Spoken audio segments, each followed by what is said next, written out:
es cuando nosotros entendemos que nosotros nunca, dice la Biblia, Dios nos dejaría huérfanos. Qué bueno es cuando sabemos que en nosotros no hay desamparo, que la práctica del desamparo es una práctica del hombre, pero no de Dios. Porque la Biblia dice que aunque padre y madre te dejaren, con todo Jehová te recogerá. O sea que el desamparo no es una práctica de Dios, no está en el carácter de Dios, no está en los principios de Dios.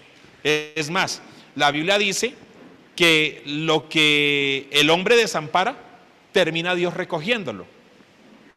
O sea que la embarrada posiblemente de muchos padres, Dios la corrige, Dios la trabaja. Por eso es cuando la Biblia dice: venid a mí todos los que estéis cargados y trabajados, que yo os haré descansar. Entonces, todo lo que el hombre genera, toda su inmadurez, toda su infidelidad, Dios la trabaja en nosotros, y eso es muy bueno. Eso es muy bueno, porque si el hombre se enferma, Dios le sana. Si el hombre sufre, Dios le consuela. Si el hombre lo abandona a uno, Dios lo recoge a uno. Si tu padre y tu madre te dejó, pues Jehová te recogerá. Si yo vengo cargado y cansado, el Señor me dará descanso. O sea, definitivamente es un Dios que su molde no está en los hombres, sino que es un Dios totalmente fiel, totalmente fiel. Y es allí donde la Biblia dice: vengan a mí todos los que están trabajados, todos los que están cargados, vengan a mí. Entonces, y Dios lo dice eso para los esposos, para las esposas, para los hijos, para las hijas, para todo aquel que está sufriendo algún tipo de crisis o de problema, pues definitivamente Dios termina siendo la solución. Por eso, y se los decía hace algunos meses, por eso la Biblia fue declarada como el libro que más lágrimas provoca al ser leído. ¿Usted se imagina? O sea, ¿quién le dio por sacar un premio? ¿O quién le dio por sacar un índice? Por lo general uno encuentra el libro más vendido, el libro menos leído, el libro de mayor tamaño, el libro más corto. Uno encuentra eso. Pero que dentro de los premios aparezca un premio del libro que cuando es leído más lágrimas genera, dice uno, creo que ese premio lo inaugura la Biblia y lo termina la Biblia. Porque ¿quién lee la Biblia?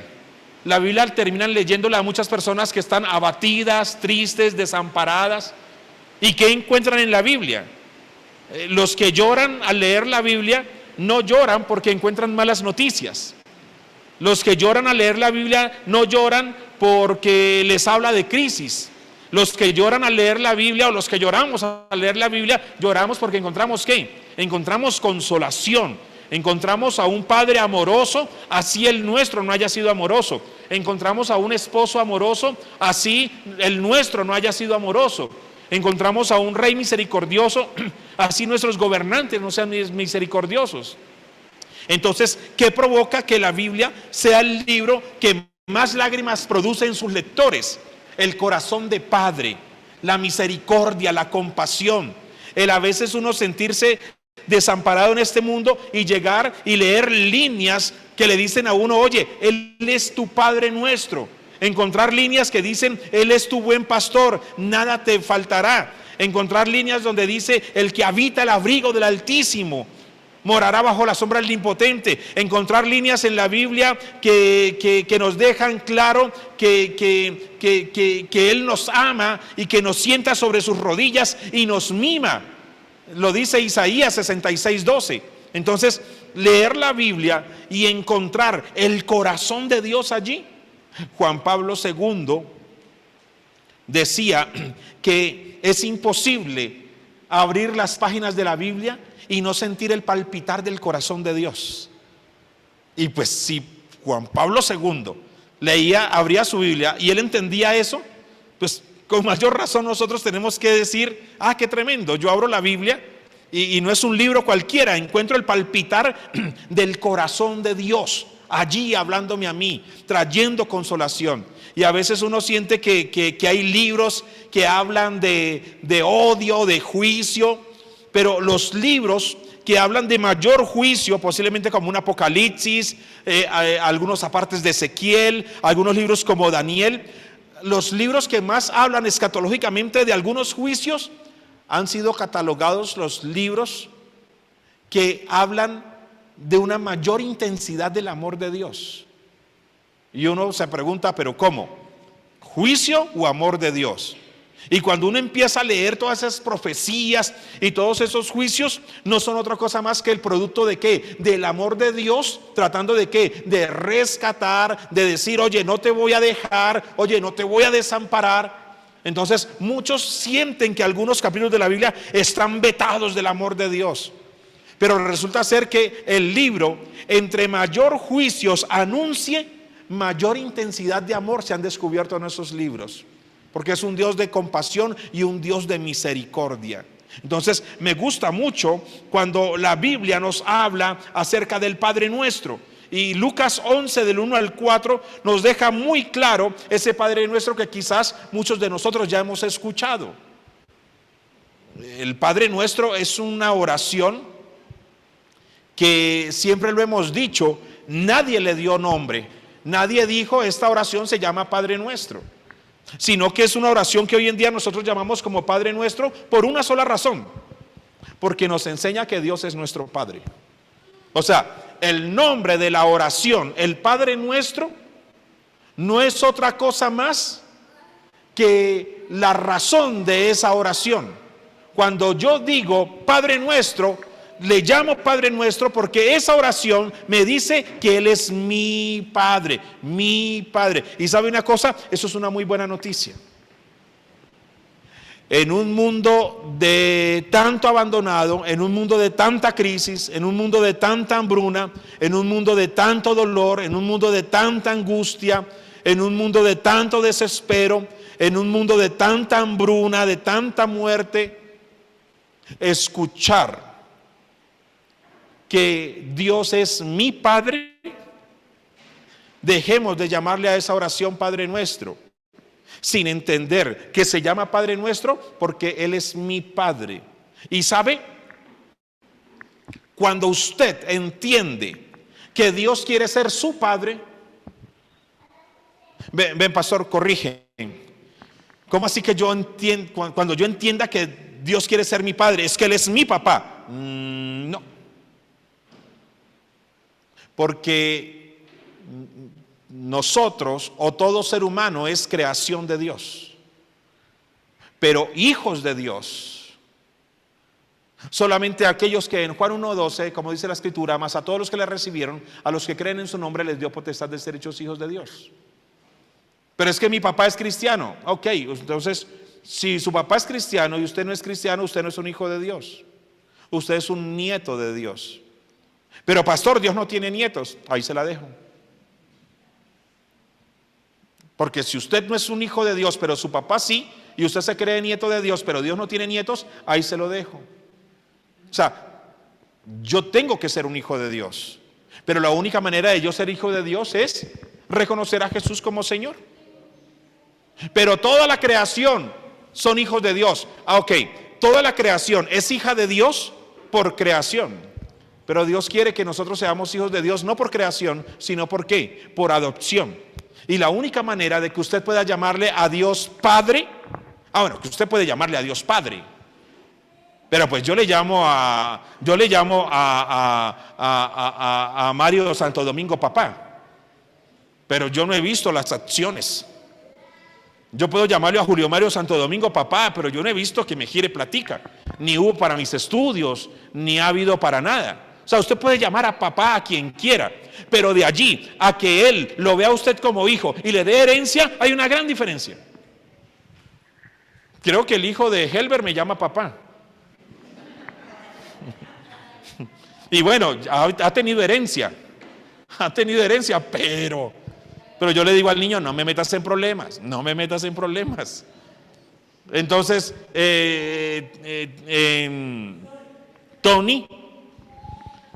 Tommy me llama, me le acerco y me dice papá. Lore lo disfraza y dice, no le está diciendo papá, te está diciendo paz. Pero no, una cosa es paz y otra cosa es papá. Él me puede llamar papá, pero yo no lo voy a reconocer como hijo. Usted puede llamarle papá a quien quiera, pero allá que usted tenga herencia, no, yo me pondría a llamar a papá, a Javier, a don Néstor y a don Nelson. Me pondría, y a Ricardo me podría llamarlo papá, a ver si me toca una hectárea de tierra. Pero de aquí a que don Néstor me mande a mí a la Sabana o a la Javeriana a estudiar, pues no, yo no vi plática por ahí para eso.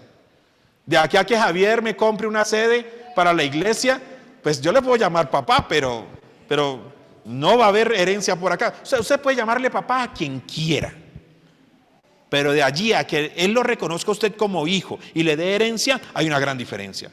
Usted puede llamar a Dios papá, pero si usted y yo no reconocemos a su Hijo Jesús como Señor de nuestras vidas, nunca para usted el Padre Nuestro va a tener tanta significancia como la es para un hijo de Dios.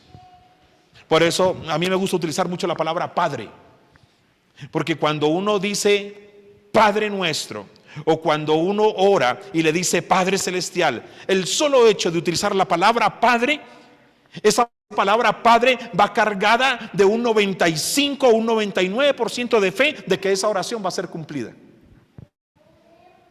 ¿Por qué? Porque es que papá y provisión son dos palabras que se escriben con P. Escriban eso, profundo.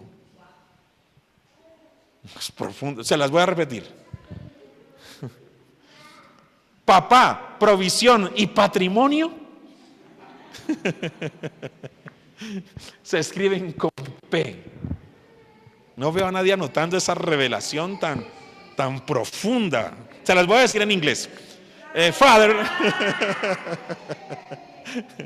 Está bien, no se las voy a decir en inglés, porque estoy seguro que no me entenderían. No porque ustedes no sepan, es porque yo no sé.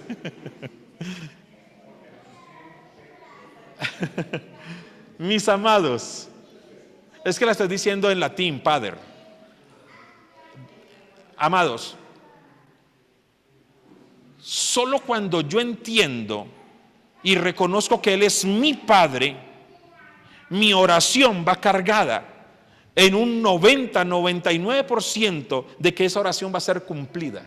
¿Por qué? Porque la palabra Padre y la palabra provisión están en la misma esencia. Necesitamos legalizar nuestra relación con Dios. Usted necesita legalizar su relación con Dios. Pastor, ¿qué significa eso? Que usted tiene que determinar ese Dios al cual a usted le ha sido predicado, ¿qué es para usted? ¿Es su creador? Sí, es su creador, porque usted del mono no vino. Usted del mono no vino, o sea que su creador es. O sea, que por ese lado usted tiene que entender que Él es su creador. Pero es que yo entiendo que Él es mi proveedor. Tremendamente, así usted no le tenga como padre. Él es un Dios justo que hace salir el sol sobre buenos y malos y hace caer lluvia sobre buenos y malos. Por ese lado no hay problema. Pero usted tiene que legalizar frente a Dios su relación con Dios. Usted tiene que determinar si en verdad Él es su padre y usted es su hijo.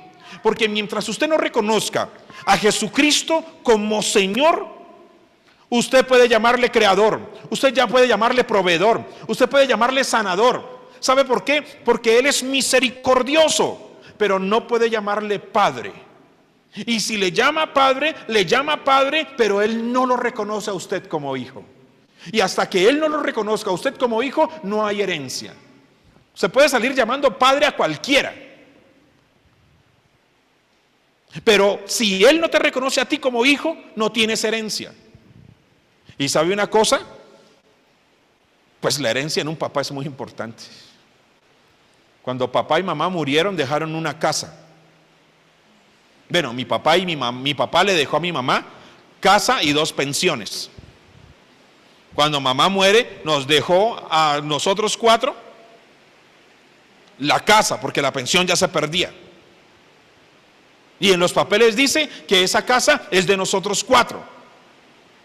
¿Por qué yo tengo derecho a reclamar esa herencia? Porque yo le dije padre, porque él me reconoció a mí como hijo. Y hay muchas personas que van a iglesias cristianas, y hay muchas personas que escuchan emisoras cristianas, y hay muchas personas que escuchan música cristiana y creen que son hijos de Dios. Pero la pregunta es, ¿usted cree que usted es un hijo de Dios? ¿Usted cree que Él es su padre? Pero la pregunta es, ¿Dios lo está reconociendo a usted como hijo? ¿Usted reconoce a Jesucristo como Señor de su vida? Y creo que lo dije la semana pasada. Sí, es que Él es mi pastor. Jesús es mi pastor. Jesús es mi pastor, no provoca salvación. Jesús como pastor es una ¿qué? Es un beneficio de reconocer a Jesús como Señor. Porque la Biblia dice que quien confiesa que Jesús es el Señor es salvo. Entonces nos le hemos pasado diciendo yo y Jesús, y te recibo a ti como mi Salvador. La Biblia no dice que reconozcas a Jesús como Salvador. La Biblia dice que confieses a Jesús como Señor. Es tan fácil reconocer a Jesús como Salvador. ¿Quién no quiere reconocer los beneficios de Dios? Oh Jesús, tú eres mi Salvador. Eso cualquiera lo puede hacer. Pero reconocer que Jesús es el Señor ya no es un beneficio. La demanda para ser salvos es reconocer a Jesús como Señor, y el beneficio es tener a Jesús como Salvador. Y muchas personas en las iglesias cristianas han recibido a Jesús con una oración que dice: Jesús, te acepto como mi Salvador. Amados, Jesús como Salvador es un beneficio. Jesús como Señor es una demanda, porque Jesús como Señor tiene ¿qué? Tiene mandamientos. Jesús como Señor demanda honra. Jesús como Señor demanda obediencia. La Biblia lo dice: si yo soy Señor, ¿dónde está mi honra? ¿Dónde está mi obediencia? Por eso dice la Biblia que si confesares con tus labios que Jesús es el Señor, serás salvo. ¿Cuántas personas no son salvas porque una vez hicieron la oración diciendo: es que tú eres mi Salvador, mi Salvador? Jesús como Salvador es el beneficio. La demanda para ser salvo es que si confiesas con tus labios que Él es el Señor. Y si Él es el Señor, demanda ¿qué? Él demanda obediencia, Él demanda honra, Él demanda sujeción. Entonces, ¿ves que es tan fácil decir: yo soy un hijo de Dios, Él es mi Padre? Pero aquí el asunto es: ¿Él te reconoce a ti como hijo? Porque si Él no te reconoce a ti como hijo, déjame decirte que en Job capítulo 1, la Biblia dice que un día todos los hijos de Dios vinieron delante de Jehová, y dentro de ellos vino Satanás. Eso lo dice Job capítulo 1. Todos los hijos de Dios vinieron delante de Jehová, y dentro de ellos vino Satanás. O sea que por creación hasta Satanás dentro de los hijos de Dios es hijo de Dios, pero por creación. Ahora, entendamos que Dios no creó a Satanás, pero cuando en Job capítulo 1 todos los hijos de Dios llegaron delante de él, Satanás aparece porque él sí fue creado cuando fue lucero de la mañana. O sea que hasta en esa lista de Job capítulo 1, Satanás, por haber sido creado por Dios como lucero de la mañana, hasta allí, hasta Satanás apareció dentro de los hijos de Dios. Pero Satanás no tiene herencia. O sea que todos aquí, los que estamos aquí, los que están allá afuera, son hijos de Dios por creación. Dentro de ellos, Satanás. Pero a mí no me gustaría que Dios hiciera una reunión de hijos suyos y yo fuera llegando y atrasito mío Satanás. ¿y usted para dónde viene? Solamente vienen los hijos de Dios. Yo también soy hijo de Dios. Dios y Él, es que yo lo creé cuando la lucero de la mañana, sigan. A mí no me gustaría entrar a la fiesta con el diablo como hijo de Dios. Yo quiero entrar a la fiesta de los hijos de Dios y que adelante mío vaya Jesús. Y Jesús me voltea a mirar y me diga, ¿para dónde vas? Es que yo soy hijo de Dios. Ay, ven, hermano mío. O tú entras un día caminando con Satanás como hijo de Dios por creación, o tú un día entras a la eternidad caminando con Jesús delante de ti como hijo de Dios, pero para salvación. Pero no creas que el llenarte la boca diciendo, Él es mi Padre, Él es mi Padre, si Él no te reconoce como hijo, no eres su padre, no tienes su ADN, no tienes herencia, no hay salvación en ti. Por eso, cuando Jesús le dijo a los discípulos, cuando ustedes oren, oren así, digan Padre nuestro. Y no hay nada más agradable, para mí es una experiencia totalmente gratificante cuando yo entro en oración y no utilizo ningún apelativo, ningún otro nombre, ningún sinónimo, sino que directamente voy y le digo allí, Padre. Padre, mira esto, Padre, mira lo uno, Padre, mira lo otro. Y cuando utilizo la palabra Padre, inmediatamente me transporto y es como si estuviera hablando con mi papá Jaime Peláez, que un día le pedí, se me acercó y me dijo, ¿comiste en el colegio? Y yo le dije, papá, es que no tenía plata. Y el viejo se me enojó y me dijo, ¿cómo que no tuviste plata? Ven para acá. Y me llevó a la habitación y me dijo, tú sabes muy bien dónde guardo yo las llaves. Tú sabes, y mandó la manito y dijo, estas son las llaves. Tú sabes bien dónde está la cajita, porque mi papá tenía una cajita debajo de la cama y ahí guardaba el dinero. Ahora, cajita que él no sabía que uno violentaba de la manera más fácil. Eso era meterle un cuchillito por debajo y la cajita se abría. Pero él juraba que su plata estaba segura debajo de la cama. Pero eso uno, como el pestañito es tan cortico, uno medio le hace así y ¡pum!, se zafaba. Me dijo mi hermano mayor que se hacía así. Pero por primera vez yo ahora sacaba dinero de esa caja de manera legal. Porque él me dijo, aquí están las llaves, mira. Y abrió y ahí estaba la plata. Y me dijo, nunca me digas que no comiste en el colegio, sabiendo dónde están las llaves y sabiendo que ese dinero que hay allí también es tuyo.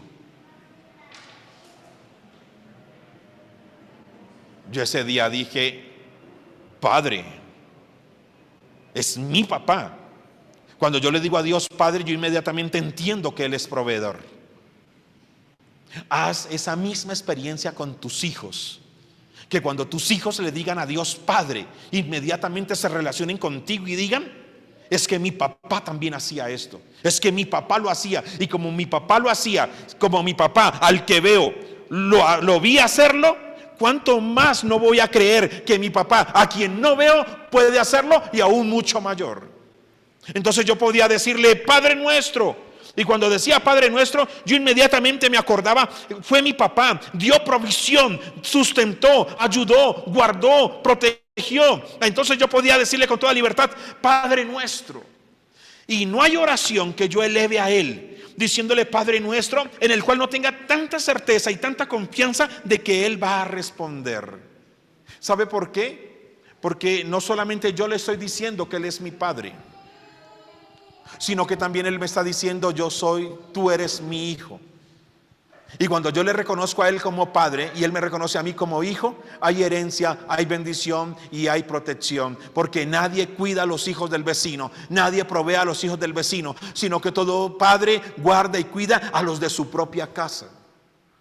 Necesitas legalizar tu relación con Dios. Determina si eres un hijo de Dios igual que el diablo, o si eres un hijo de Dios igual que Jesús. Tienes que determinar si eres un hijo de Dios igual que Satanás. Porque en la fiesta en Job 1, dentro de los hijos de Dios, apareció también Satanás. O si tú determinas y dices, no, yo quiero ser un hijo de Dios igual que Jesús. Yo quiero poder orar y tener la misma confianza. Y dice en Lucas 11 del 1 al 4, aconteció que estaba Jesús orando en un lugar y cuando terminó, uno de sus discípulos le dijo: Señor, enséñanos a orar, como también Juan enseñó a sus discípulos, y les dijo: cuando oréis, decid así: Padre nuestro que estás en los cielos, santificado sea tu nombre. Me gusta utilizar mucho en mis oraciones la expresión Padre nuestro que estás en los cielos, por una sola razón, o por dos razones quizás. La primera es porque Él es mi Padre, y la segunda es que cuando yo le digo a Dios Padre nuestro que estás en los cielos, es la oración más directa que le recuerda a Satanás que Él es un derrotado. Porque recuerde que cuando Satanás intentó derrocar a Dios, lo que intentó usurpar fue su trono. Pero como no pudo, se llevó el premio de consolación. ¿Cuál fue el premio de consolación? La tercera parte de los ángeles. Recuerde que Satanás no dijo: subiré en mi trono, subiré a tu trono y te robaré la tercera parte de los ángeles. Satanás no iba por la tercera parte de los ángeles. Satanás iba por el trono de Dios. Como no pudo, se llevó la tercera parte de los ángeles. Por eso cuando usted dice en el Padre nuestro que estás en los cielos, usted está haciendo una proclama y aún le está diciendo al diablo: oye diablo, Él sigue en los cielos. O sea, tu intento fue fallido, porque Él es mi Padre y está en los cielos. Ahora, no siempre los judíos le llamaron a Jesús Padre nuestro. No siempre los judíos llamaron a Jehová Padre. No los judíos llamaban a Dios Padre. Porque ¿sabe una cosa? Parece ser que el Padre Nuestro o la oración del Padre Nuestro era una oración de mucho antes que Jesús. La historia reconoce en los libros judíos que el Padre Nuestro fue una oración, no que Jesús hizo, sino que fue una oración que antes en el Antiguo Testamento los judíos ya la recitaban. Pero escúchese bien, con una gran diferencia. Ellos no decían Padre. Y la palabra Padre detonó esta oración en un nivel mucho mayor. Mire la oración que tenían los judíos de aquella época. Miren cómo oraban. Lo que nosotros hoy día llamamos Padre Nuestro, mire cómo lo hacían ellos. Dice así textualmente: exáltese y santifíquese tu nombre, y que tu reino venga rápidamente y con prontitud. Era la oración que hacían los judíos. Exáltese y santifíquese tu nombre, y que tu reino venga rápidamente con prontitud. Cuando vino Jesús y por medio de Él nos dio a conocer al Padre, ya no solamente dijo: exáltese y santifíquese tu nombre y que tu reino venga rápidamente con prontitud, sino que Jesús metió en esta oración todas las características de un Padre. Padre nuestro que estás en los cielos, santificado sea tu nombre, venga a nosotros tu reino, hágase tu voluntad en los cielos como en la tierra, danos hoy el pan de cada día. Características de un padre: danos hoy el pan de cada día y perdona nuestras ofensas como también nosotros perdonamos a los que nos ofensen, y no nos dejes caer en tentación, mas líbranos del mal. Amén. Qué tremendo que el complemento perfecto que le hacía falta a esta oración eran las características de un Dios Padre. Amados, necesitamos legalizar nuestra relación con Dios. No se confunda creyendo que viniendo a una iglesia cristiana usted ya es un hijo de Dios. Porque no cada vez que usted va al aeropuerto usted es un avión.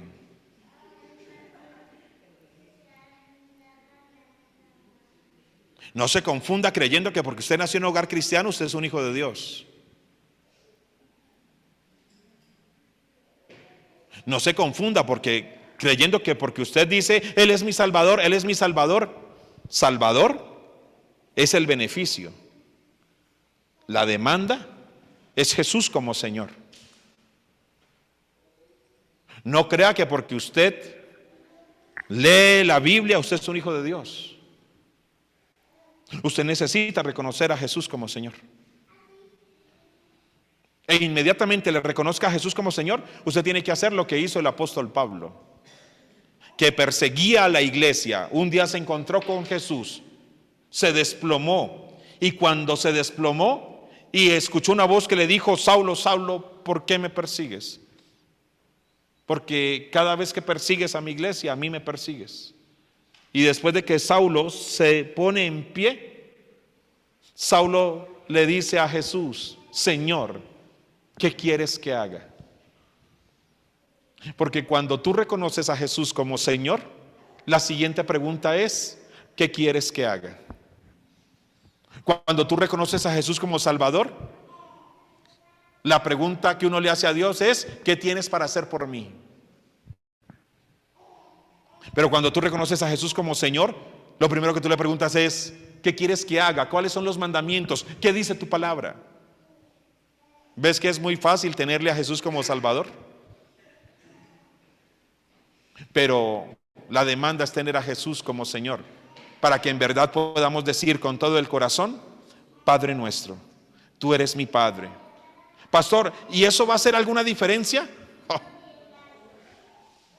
grandísima. El solo ser un hijo de Dios y que tú tengas en el cielo un Padre que responda por ti. Pablo, mi hijo menor, en estos días me dijo,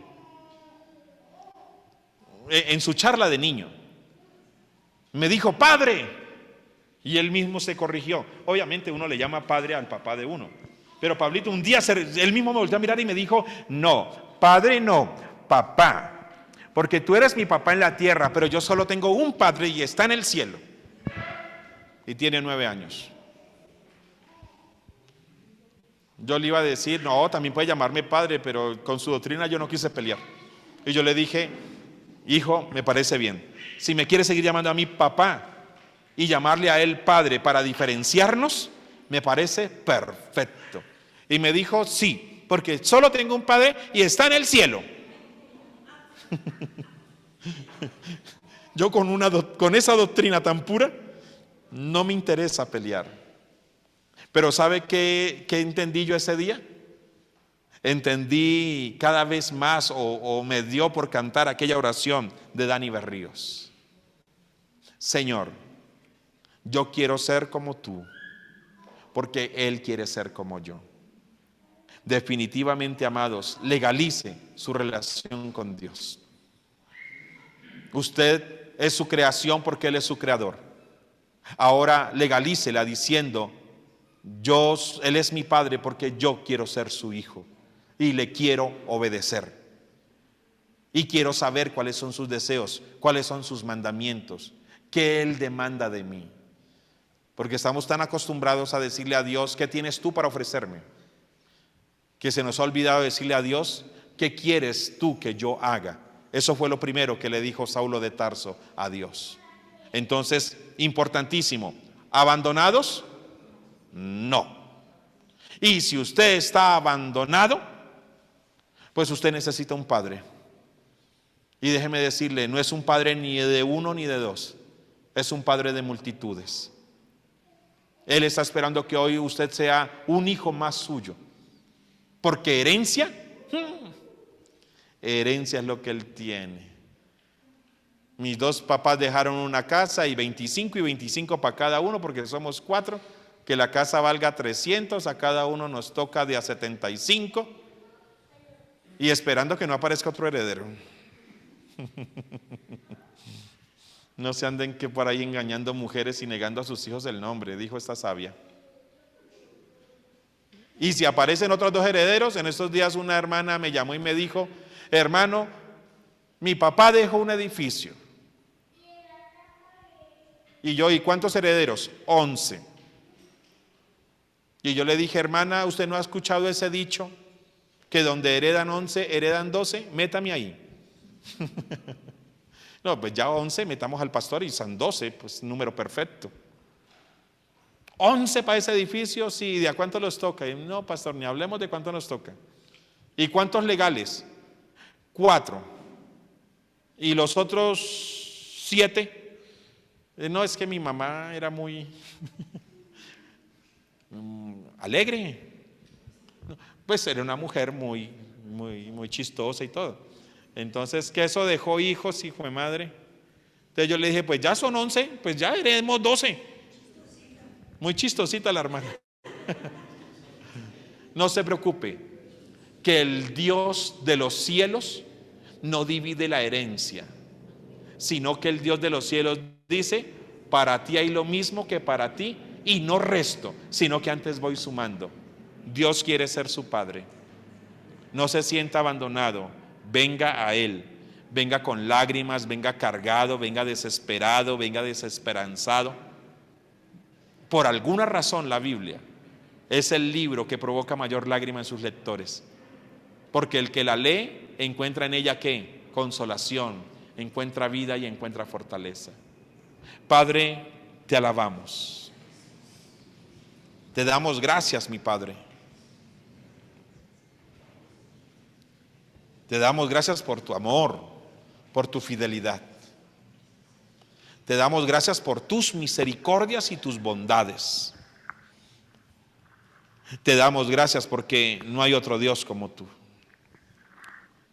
Te damos gracias porque podemos venir a ti totalmente confiados en que tú no nos echas fuera. No importa cómo fueron nuestros padres. No importa si fueron buenos, si fueron malos. No importa si los conocimos o no los conocimos. Lo único que sabemos es que nadie debería salir de este mundo sin tenerte a ti como Padre. Nadie debería de irse de este mundo huérfano, cuando en tu mesa todavía hay sillas disponibles para tus hijos. Nadie debería salir de este mundo huérfano y abandonado.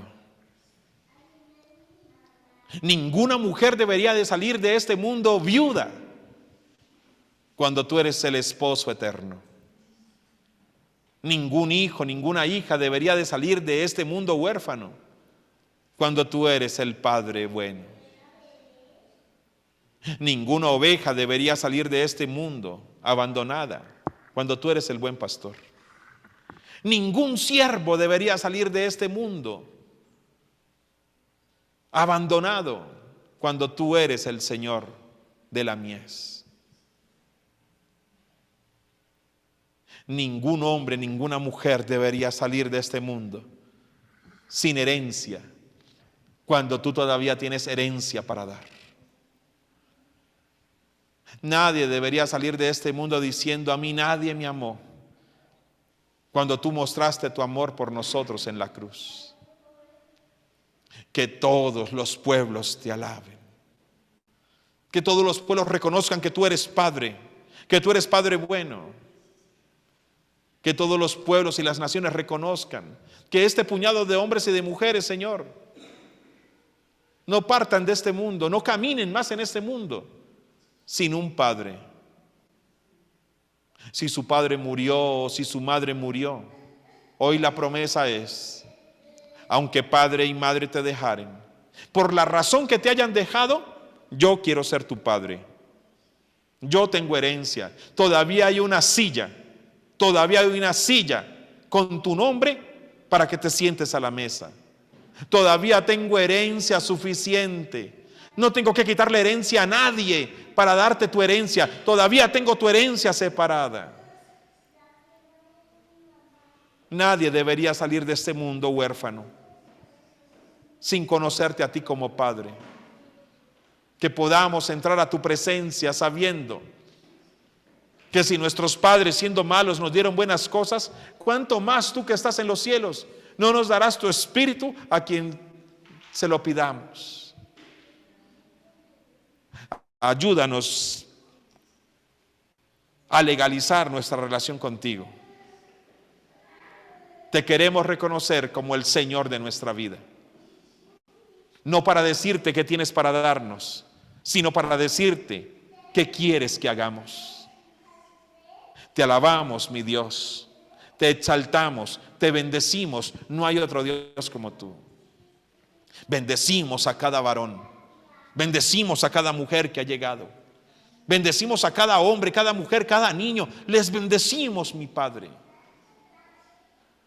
Y que en medio de toda desolación, en medio de toda tristeza, en medio de toda angustia, en medio de todo conflicto, de toda pelea, en medio de toda ira, en medio de toda disensión, en medio de todo dolor, en medio de todo desamparo, en medio de toda desolación, corramos a ti, Padre. Corramos a ti, Consolador. Corramos a ti, amparo nuestro. Corramos a ti, consuelo nuestro. Pronto auxilio en medio de la tribulación. Corramos a ti. Porque tu palabra dice que al que a ti viene, tú no le echas fuera. Te damos gracias, mi Rey eterno. Te damos gracias. Que cada niño y que cada niña de esta comunidad nunca experimenten desamparo. Que cada niño y cada niña de esta comunidad, a través de matrimonios firmes y sanos, experimenten tu amor, mi Padre Celestial. Te lo pedimos, oh Padre eterno. No hay otro Dios como tú. En Cristo Jesús, Señor nuestro. Amén.